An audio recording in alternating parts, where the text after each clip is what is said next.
V čast mi je, da lahko spregovorim nekaj besed tudi v imenu Ministrstva za gospodarski razvoj in tehnologijo, ki je eden od podpornikov priročnika in tega dogodka. In najprej bi se rada zahvalila organizatorju FitMediji za delo na področju zelenega, trajnostnega in krožnega razvoja, za promocijo dobrih praks in širitev znanja tudi na področju trajnostne gradnje. Če hočemo preiti v podnebno nevtralno družbo, jaz mislim, da vsak deležnik šteje in tudi vsak tak dogodek šteje. Tako da, hvala lepa. Zdaj bi pa prešla kar na vsebino. V svoji predstavitvi se bom osredotočila na strateški okvir oziroma 3 dokumente oziroma strategije. Najprej se bom dotaknila akcijskega načrta EU za krožno gospodarstvo, potem celovitega strateškega projekta razogljičenja preko prehoda v krožno gospodarstvo in slovenske industrijske strategije 2021-2030, ki je v pripravi. Najprej akcijski načrt EU za krožno gospodarstvo. Evropska komisija je marca letos sprejela nov akcijski načrt za krožno gospodarstvo, ki je eden od glavnih gradnikov Evropskega zelenega dogovora. Da bi do leta 2050 dosegli podnebno nevtralnost, ohranili naravno okolje in okrepili gospodarsko konkurenčnost EU, potrebujemo povsem krožno gospodarstvo. Danes se po podatkih Evropske komisije samo 12% materialov in virov ponovno uporabi v gospodarstvu.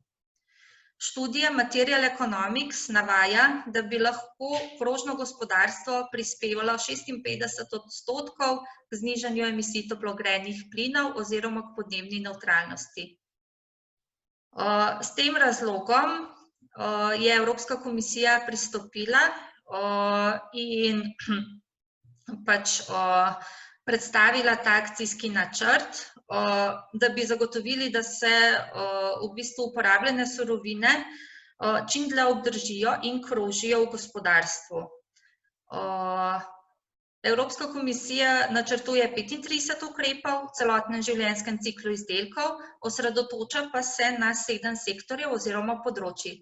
In eden od teh sektorjev oziroma področij je tudi gradbeništvo oziroma stavbe. Zaradi gradbeništva namreč nastane okoli 50% vsega izkopanega materiala. Gradbeni sektor naj bi prav tako povzročal več kot 35% vseh odpadkov, ki nastanejo v EU. Emisije toplogrednih plinov, ki nastanejo pri izkopavanju materiala, proizvodnji gradbenih proizvodov ter gradnji in obnovi stavb se ocenjujejo od 5 do 12% skupnih nacionalnih emisij toplogrednih plinov. In tukaj je ta potencial, z večjo učinkovitostjo materialov bi lahko prihranili do 80% teh emisij. Da bi izkoristili možnosti za večjo učinkovitost materialov in zmanjšanje vplivov na podnebje, bo Evropska komisija sprejela novo strategijo za trajnostno grajeno okolje. Ta strategija bo zagotovila usklajenost politik, kot so podnebje, energija, učinkovita raba virov, ravnanje z odpadki, dostopnost, nenazadnje tudi digitalizacija in znanje in spretnosti. Namen strategije je, da obravnava tematike, kot so trajnostnost gradbenih proizvodov v okviru revizije uredbe o gradbenih proizvodih, kjer lahko pričakujemo nove zahteve glede vsebnosti recikliranih materialov za nekatere gradbene proizvode, seveda ob upoštevanju njihove varnosti in funkcionalnosti. Prav tako bo spodbujala ukrepe za izboljšanje trajnosti in prilagodljivosti stavb v skladu z načeli krožnega gospodarstva, vključno z oblikovanjem digitalnih dnevnikov za stavbe. Kot tretje bo uporabila ravni za vključitev ocene življenjskega cikla v javno naročanje in okvir EU za trajnostno financiranje. Tu se predvideva morebitna določitev ciljev glede zmanjšanja ogljika in možnosti shranjevanja ogljika.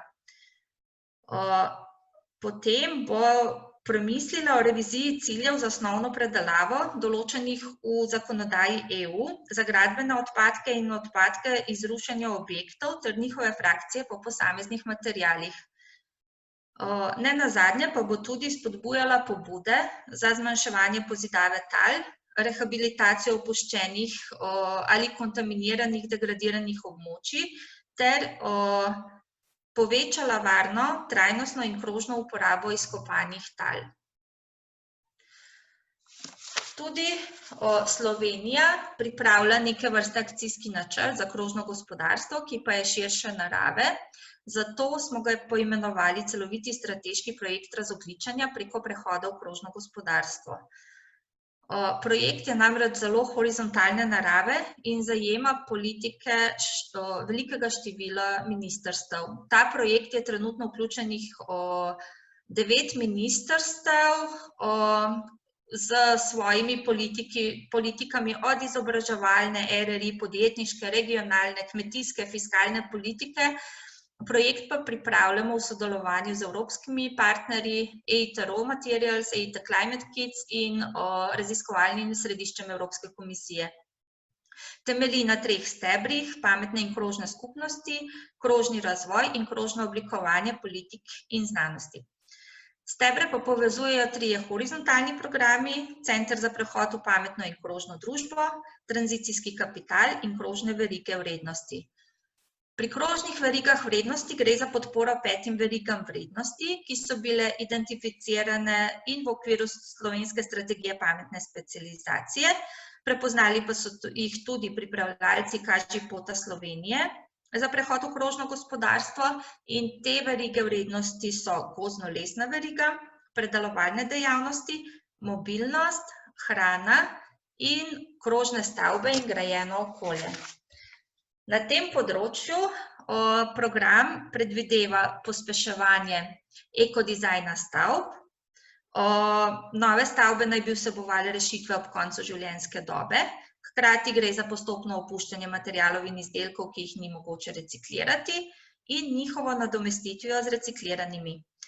Prav tako gre pri tem za raziskovanje modularnosti v gradbeništvu in možnost, da bi se ta material po koncu življenjske dobe stavb spet ponovno uporabil.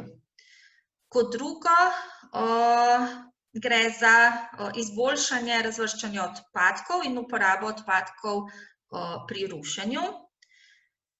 Kot tretje, uporaba informacijskega modeliranja in drugih pametnih rešitev. In kot četrti ukrep oziroma četrta aktivnost gre za preoblikovanje, prenastavitev in krožna demontaža že obstoječih stavb in zgradb s strani lokalnih skupnosti, javnih in zasebnih subjektov. Se pravi, gre za valorizacijo obstoječega stavbnega fonda s spodbujanjem energetsko učinkovitega in krožnega opremljanja ter v bistvu s pomočjo vseh lokalnih, javnih in drugih udeležencev. Kot tretji ključni dokument pa bi rada predstavila slovensko industrijsko strategijo, ki je trenutno v pripravi in se usmerja v zeleno, ustvarjalno in pametno industrijo.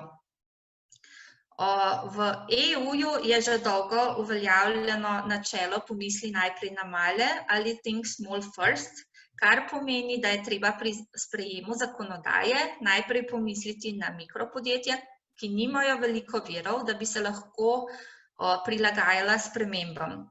S to industrijsko politiko oziroma strategijo pa želimo uvajati načelo pomisli najprej zeleno, ustvarjalno ali pametno, oziroma think green, creative and small first, kar pomeni, da želimo, da se pri vsakem ukrepu ali naložbi najprej pomisli na to, kako in na kakšen način bi lahko prispevali k zelenemu, ustvarjalnemu in pametnemu razvoju.